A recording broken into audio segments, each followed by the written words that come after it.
Kimbia Simba wametoka 0-0 dhidi ya Nsingizini katika dimba la Benjamin Mkapa. Ibra, performance ya Simba uliyoiona ilikuwa na utofauti na performance ambao walionyesha Uswatini na Eswatini, na nini hasa ambacho kimefanya ile game ikaenda 0-0 Simba asipate matokeo? Kwa sababu kwa Mkapa tumezoea watoki mtu.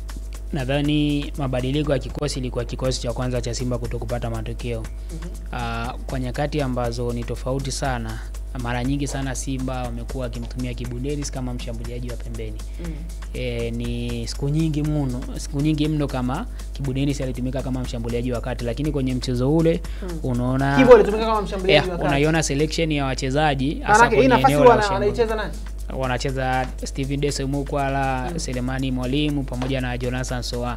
Lakini unatizama kwenye ule mchezo, nadhani kocha alichokuwa anakifanya ni kupumzisha baadhi ya wachezaji, lakini pia kuwapa nafasi wachezaji wengine, kwa maana ya kwamba shughuli ilishamalizika kule Eswatini.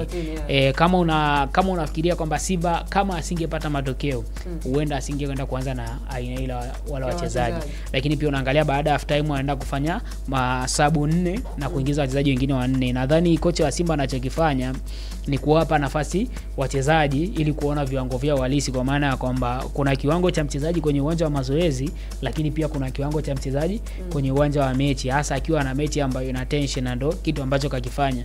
Tumeona kuna baadhi ya wachezaji ambao hawakuwa na muendelezo wa kupata nafasi. Kwa mfano ukimzungumzia David Kameta Duchu, ukiwazungumzia kina Awesu, ukiwazungumzia kina Neo Maema, baada ya ujio wa kocha huyu tumeona wameanza kupata nafasi.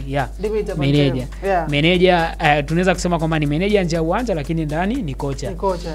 Kwa hiyo alichokuwa anakifanya ni kuwapa nafasi wale wachezaji ambao hawajapata nafasi ya kutumika, lakini pia kwa ajili ya kutunza energy kwa mashindano tofauti, kwa maana kwamba tumeona maliza mchezo jana, lakini hapa mbele wana mchezo dhidi ya Tabora United, wana michezo takriban 3, kwa maana kwamba wao pekee ndio wamecheza michezo 2, lakini ukifuatilia timu kama Mbeya City, Mashujaa wamefanikiwa kucheza michezo 6 kwenye ligi hadi kwa sasa hivi.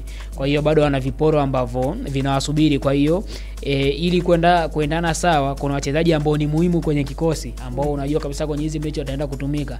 Lazima uwape nafasi ya kuwapumzisha, lakini pia uwape muda mdogo wa kucheza kwa ajili ya kuendelea kutuza ile match fitness yao. Kwa hiyo